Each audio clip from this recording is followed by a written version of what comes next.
Welcome to the Sacred Significance Podcast. I am your host, Dr. Veronica Cochran. The title of today's show is The Habit of Being You. Now, naturally, when you think of a habit, you typically think of something that you do, maybe a behavior that you repeat, consciously or unconsciously. But today, we're going to discuss you as the actual habit. So you're going to want to get a pencil and a piece of paper and take some mad notes because we're going to get right into it.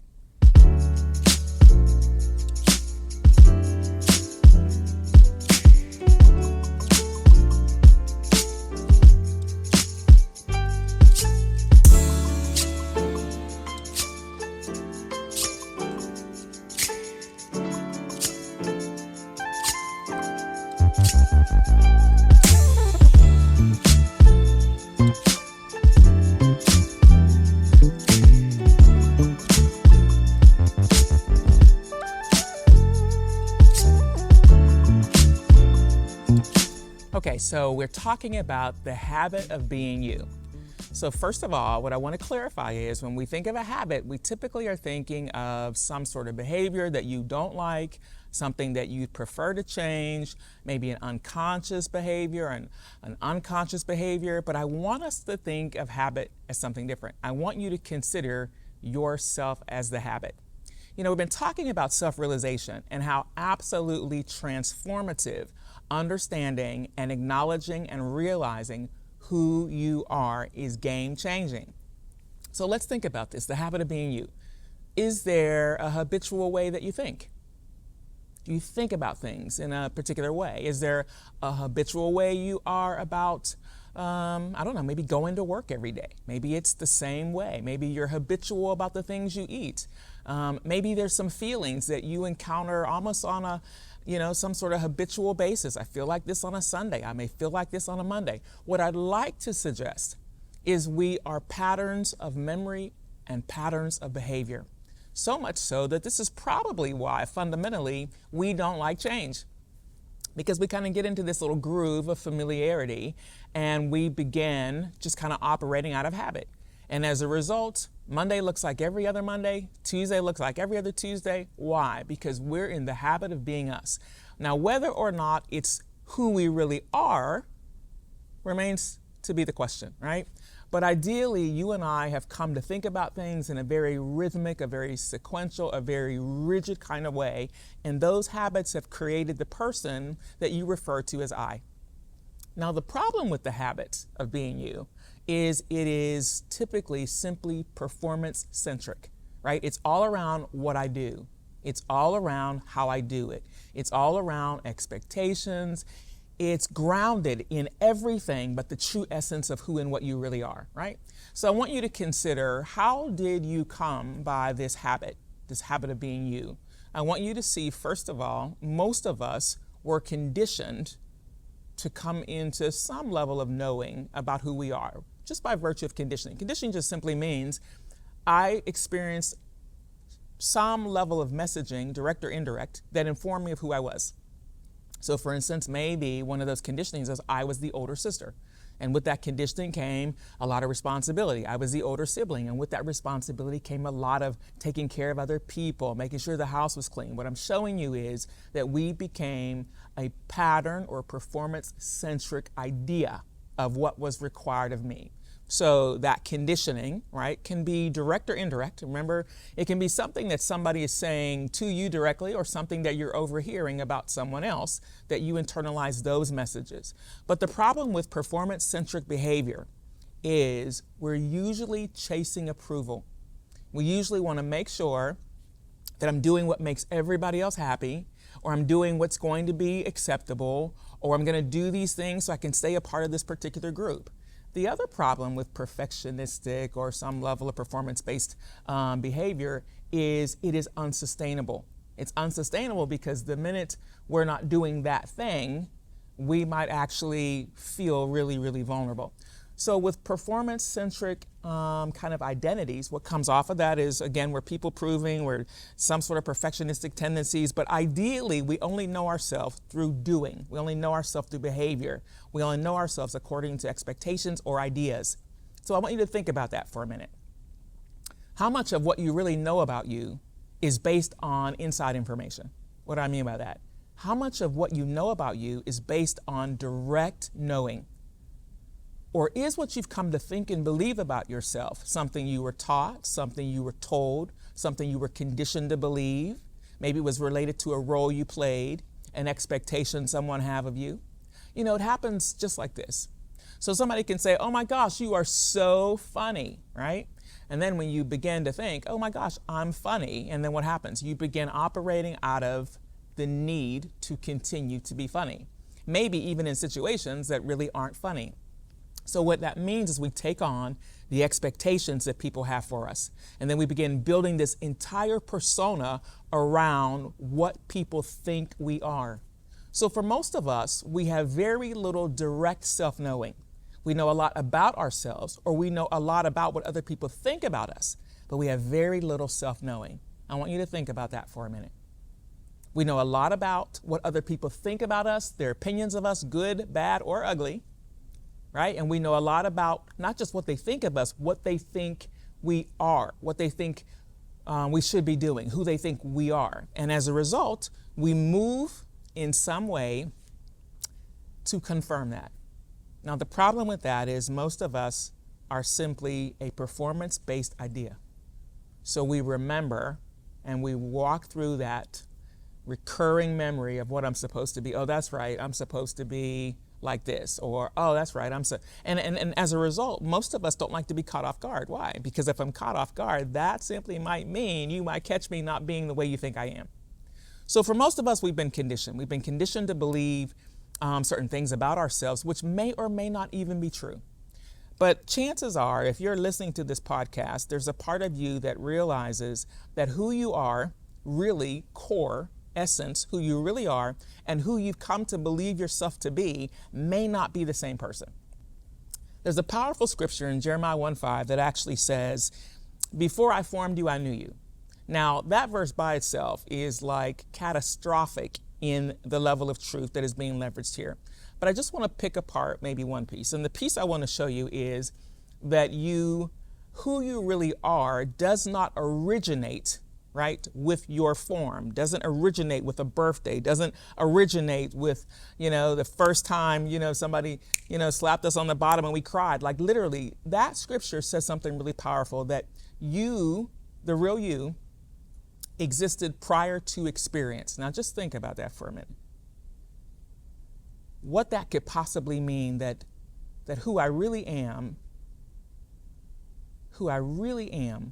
predates every experience, which means while I'm being qualified or condemned by my experience, what God says is, before I formed you, I knew you.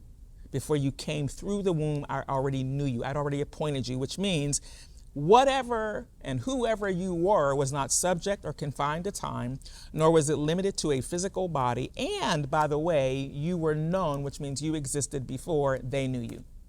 Before they could call you something else, before they could tell you what you were like, before they could tell you what you should be, before they could tell you what they wanted you to be, before you could fail an expectation, like guess what? You were already known.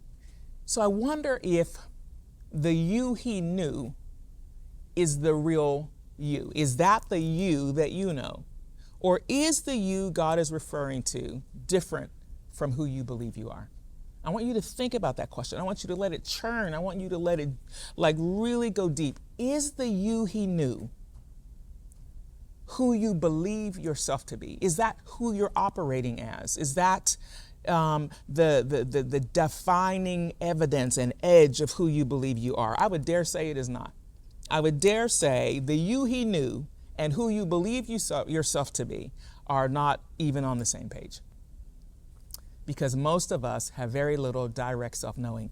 So the conversation of self-realization is really, really critical, right? So remember I said there were two game-changing moments for Jacob. One was when his mother said, you can't get the blessing as you are, right? And we have all these subtle messages where we somehow internalize we are not enough. And as a result, we go about the business of trying to meet everyone's expectation. Why? So that I can feel like I'm enough.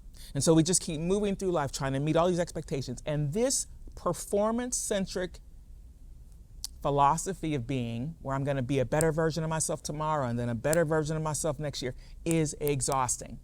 The thing about self-realization, it's not the journey of becoming, it's the journey of recognizing being. It's not a journey to become another version of yourself. It's the journey of self-discovery. It's the journey to discover the you he knew. See, that's the you that is at the core of the sacred. That's the you that is sacred. That's the you that is significant. That's the you that is effortlessly valuable. That's the you that doesn't have to worry about meeting expectations. That's the you that's already successful. So when we really stop to think about it, this habit I've come to know myself as is one of the greatest thieves of your true potential, one of the greatest thieves of your true divine possibility and enablement, because as long as you believe yourself to be something else, guess what? Life conforms to what we believe. Proverbs 23 is powerful. It says this, as a man thinketh in his heart, so he is, which simply means that life conforms to what we believe. What you believe about yourself, you will experience that live and in living color. I like to say it this way. What you believe becomes the wallpaper of your reality. So much so that the world or your reality has to confirm what you believe about you. You believe that you're not very social. You believe you have a hard time getting on with people. Well, guess what? Life must affirm that for you. It must confirm what you already believe to be true. Now, that may not be the potential sitting in you, but the world and life and reality and experience as you know it must affirm what you believe. That's how powerful beliefs are, which is why we want to check our beliefs at the door, because beliefs are so powerful. But everything you believe about you, guess what, is not true. But beliefs create lived experience. So we really want to begin thinking about what it is we believe about ourselves. So the problem with the habit of being you is we have to begin to see the second time Jacob has a divine encounter. And in this encounter, remember I said there's these central life-shaking moments. One of them, which was transformative in a negative way, was when his mom said, you cannot get the blessing as yourself, right? And then we see what he does to be somebody else. Do you know how many of us are guilty of identity theft? You know what that means? That means we self-select identities we like. So we see somebody operating a certain way, and guess what? We love that, and we think, I'll have a serving of that. I can do that. I can be like that. And as a result, we are self-selecting identities that feel good, that look like something we want to emulate. It's a similar situation with Jacob, right? He wants the blessing, so he's going to behave for it. Have you ever found yourself in a position like that, where you're behaving a certain way to get approval, you're behaving a certain way to get a particular thing, to get recognition, to be with a group? You know, in our world, we call that peer pressure, right? But here's the other part of this. So the good thing is that his story of self-realization doesn't stop with somebody saying indirectly, right? She never said it directly, indirectly. It doesn't stop with this, oh my gosh, I am not enough. He has a second encounter, and this encounter moves him into a different level of self-realization. What is that? He is at Peniel, headed back to reconcile with his brother, and he has an encounter with an angel of the Lord. Remember the story? And what happens is the angel says, what is your name? And he says, Jacob. Now, what this whole little storyline here really alludes to, let's extract the truth from this. When he recounts his name, he is recounting his history.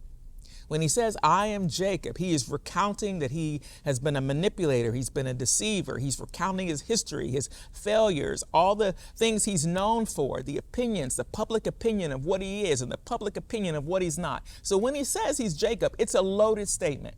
It's loaded, right? Because he is saying it not just as a name, because a name speaks to identity, how I self-identify.